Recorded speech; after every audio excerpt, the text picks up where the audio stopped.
तुतारी वाजते, तुतारी वाजणार आहे.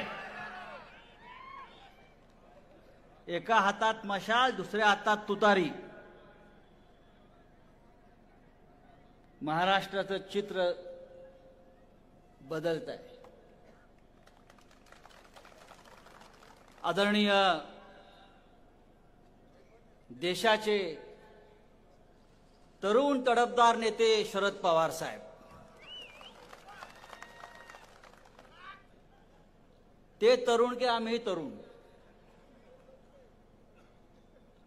माननीय जयंतरावजी पाटील, एकनाथराव खडसे, माननीय खासदार अमोल कोल्हेजी, कशावर?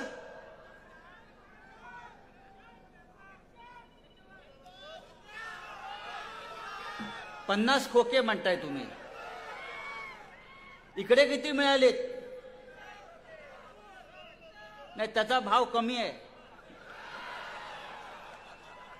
एवढा भाव त्याचा नाही आहे. तो पवार साहेबांमुळेच होता. तो आता त्याचं मार्केट शेअर सगळा खाली गेलेला आहे. आता कळे उद्याच्या निवडणुकीत.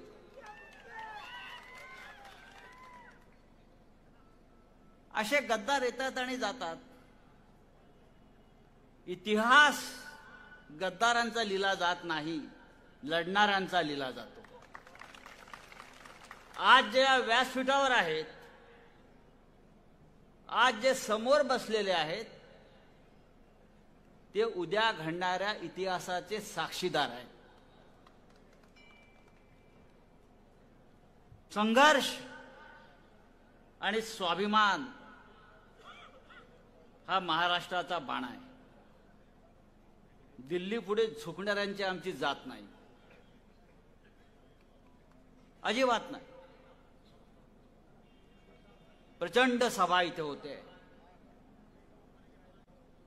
आणि या प्रचंड सभेला अनेक नेत्यांनी मगाशी मार्गदर्शन केलेलं आहे. मला खात्री आहे की आपण सगळे येथून एका विचारानं बाहेर पडू. ही सभा एक निर्धार नक्की करेल की या लोकसभा मतदारसंघामध्ये शरद पवार साहेब जो उमेदवार देतील तो आपल्याला दिल्लीला पाठवायचा आहे. आणि मगाशी जयंतराव आपलं अनिल कदम यांच्यावर लक्ष आहे, त्याबद्दल आभार.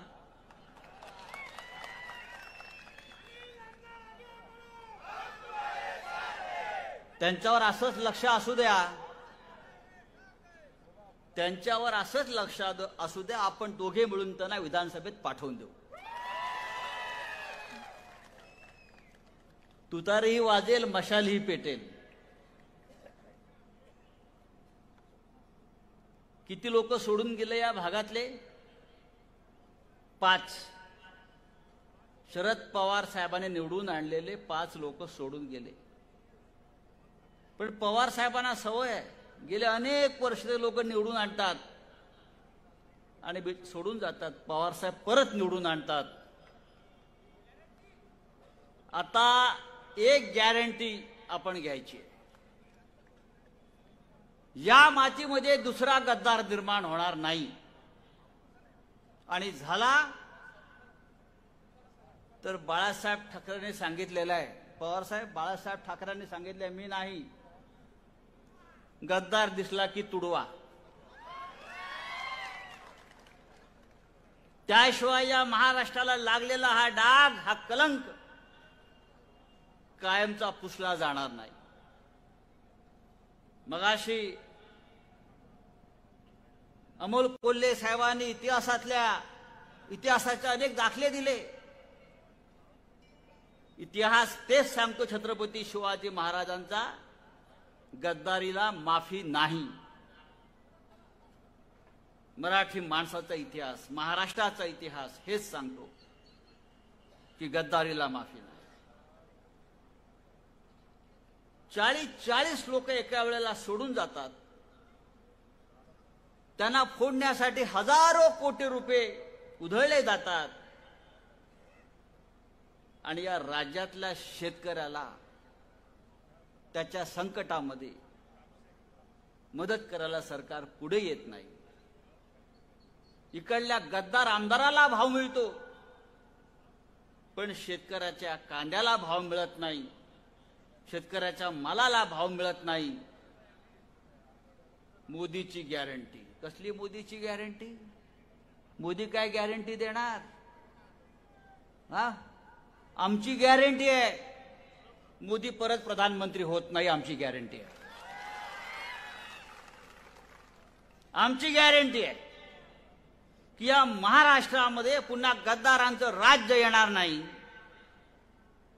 ही महाविकास आघाडीची गॅरंटी आहे, ही शरद पवार साहेबांची गॅरंटी आहे, ही उद्धव ठाकरे यांची गॅरंटी आहे. गॅरंटीच्या गोष्टी तुम्ही आम्हाला सांगू नका. एकच गॅरंटी आहे, भाजपा हटाव शेतकरी बचाव. आणि ती गॅरंटी घेऊन आपण इथे आज आलेलो आहोत. आज सकाळी नाशिकच्या एका बँकेमध्ये हे भारतीय जनता पक्षानं सगळे भक्त अंधभक्त निर्माण केलेले आहेत. त्यांना डोकं नाहीये. हे सगळे भक्त मंडळ जे आहे मोदीचं, हे बिंडोक आहे. त्यांचा मेंदू गुडघ्यात सुद्धा नाहीये, लक्षात घ्या. आज सकाळी त्यातला एक भक्त बँकेमध्ये गेला, मॅनेजरला भेटला बँकेच्या. बहुतेक स्टेट बँक असावी, कारण सगळे भाजपचे पैसे त्याच बँकेत आहेत ना. इलेक्ट्रॉल बॉन्ड 7,000 कोटी. आणि तो भक्त म्हणाला, साहेब मला 1 कोटी रुपये कर्ज पाहिजे. बँकेला म्हणाला 1 कोटी रुपये कर्ज पाहिजे. आता बँकेचा मॅनेजर होता, तो म्हटला कर्ज देतो, पण गॅरंटी काय? 5,000ला पण गॅरंटी द्यावी लागते. गॅरंटी काय? काहीतरी तुम्हाला गॅरंटी म्हणून ठेवावं लागेल.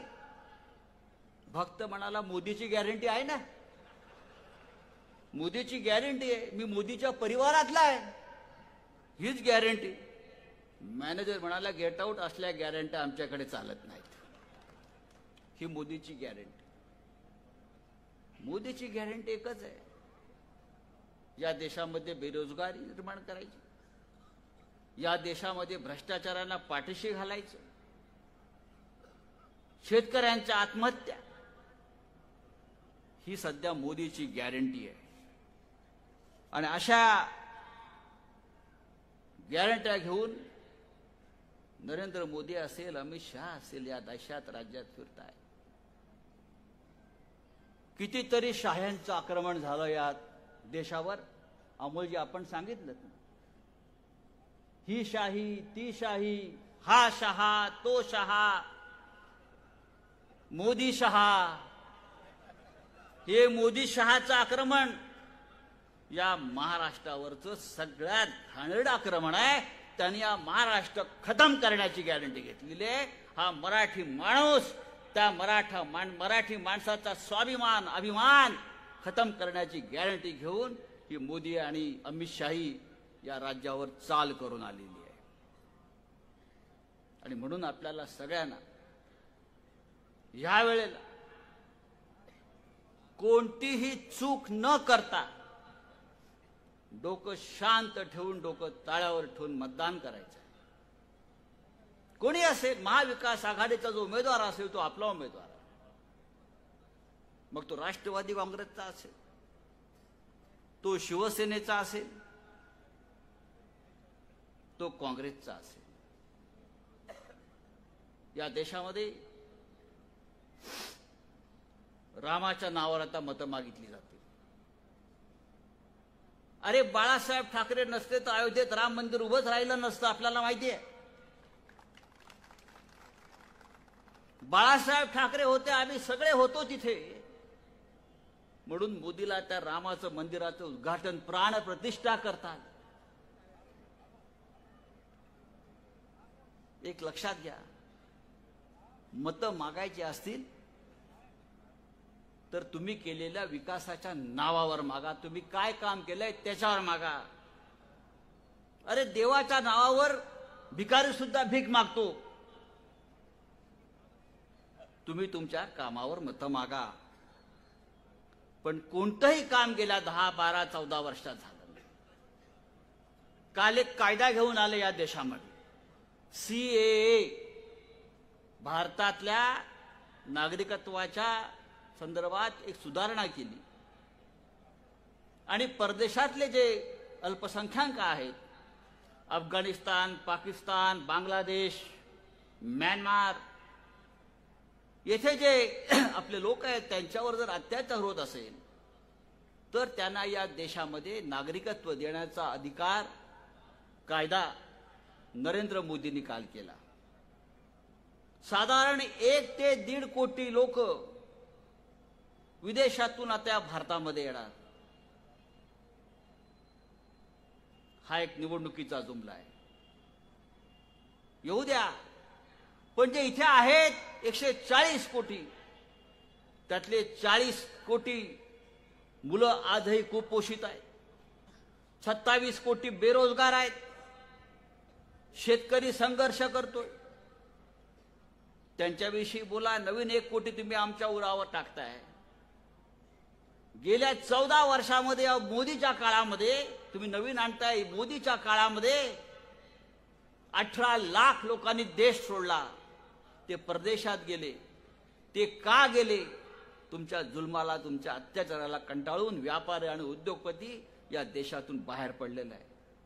तुम्ही त्यांच्याविषयी का बोलत नाही? पण प्रत्येक वेळेला निवडणूक आली की एक नवीन जुमला करायचा. कधी राम मंदिर, कधी पुलवामा, कधी CAA, कधी आणखीन काही. पण या सगळ्याला आता आपल्याला उत्तर द्यावं लागेल आणि आपल्याला या देशातून आणि या महाराष्ट्रातून हे भारतीय जनता पक्षाचं ढोंगी लोकांचं राज्य खतम करावं लागेल. नरेंद्र मोदी काय आहे? 1 नंबरचा खोटारडा माणूस आहे. तुम्हाला माहिती आहे, रोज खोटं बोलतो, रोज एक खोटं बोलतो आणि त्याचे भक्त लोक टाळ्या वाजवतात. मी परवाच सांगितलं भोरच्या सभेत, जलद गतीनं फेकाफेकी करणारा माणूस म्हणून याला ऑलिम्पिकमध्ये मेडल द्यायला पाहिजे. काय फास्ट फेकाफेकी करतो हा माणूस. म्हणजे एवढा फेकाफेकीचा अनुभव गेल्या 14 वर्षात त्याने जो घेतलेला आहे, त्याच्यामुळे फेकाफेकीचा एक खेळ म्हणून ऑलिम्पिकमध्ये या खेळाला प्राधान्य दिलं पाहिजे. जाईल तिकडे खोटं बोलतात. चहा विकला म्हणे, कुठल्या तरी रेल्वे प्लॅटफॉर्मवर चहा विकत होता. तो जेव्हा चहा विकत होता हे महाशय, तेव्हा तो प्लॅटफॉर्मच अस्तित्वात नव्हता. त्या गावात रेल्वेच आलेली नव्हती आणि म्हणे तिथे चहा विकत होते. परवा कलकत्त्याला गेले आणि म्हणाले, मी लहान असताना कलकत्त्यात मेट्रो पाहायला आलो होतो आणि मला मेट्रोचं फार आकर्षण होतं. या मोदीचा जन्म झाला 1950 साली. कलकत्त्यामध्ये मेट्रो आली 1985 साली आणि हे लहान असताना कलकत्त्यात मेट्रो पाहायला गेले होते. तेव्हा मोदीचं वय होतं 38 वर्ष. 38 वर्षाचा माणूस हा लहान होता. हे आपले देशाचे पंतप्रधान नरेंद्र मोदी. अशा माणसाला आपण परत देशाचं प्रधानमंत्री करायचं का? हा विचार या देशाच्या जनतेने करायचा आहे. निफाडला ही सभा होते. ही द्राक्षाची पंढरी म्हणून ओळखली जाते. गेल्या काही दिवसामध्ये या निफाडच्या शेतकऱ्यांवर, द्राक्ष उत्पादकावर कितीतरी मोठं आसमानी संकट आलं. कोण आलं का आपल्या मदतीला? कोणी आलं नाही. देशाचे कृषी मंत्री जेव्हा शरद पवार साहेब होते, आजही लोकांना वाटतंय या देशामध्ये की कृषी मंत्री शरद पवारच आहेत. हे त्यांचं बोल. या देशाला कृषी मंत्री कोण आहे माहीत नाही. या महाराष्ट्रात कृषी मंत्री कोण अजून कोणाला माहीत नाही. आम्ही देशात फिरतो, लोकांना वाटतं अजूनही शरद पवारच कृषी मंत्री आहेत. इतकं प्रचंड काम कृषी मंत्री म्हणून माननीय पवार साहेबांनी या देशात करून ठेवलेलं आहे. इथे मोठ्या प्रमाणामध्ये गावी साहेब आपला लाल बावटा आहे. ही आनंदाची आणि अभिमानाची गोष्ट आहे. सगळे कष्टकरी शेतकरी एकत्र आलेले आहेत आणि आपण सगळ्यांनी मिळून भविष्यामध्ये उद्याच्या निवडणुकांमध्ये एक फार मोठी लढाई लढून या राज्यातून आणि या देशातून हुकुमशाही आणू पाहणारं, एकाधिकारशाही आणू पाहणारं, ढोंग आणि खोटेपणाचा पुरस्कार करणारं सरकार उलथवून टाकूया ही शपथ घेऊया. जय हिंद, जय महाराष्ट्र.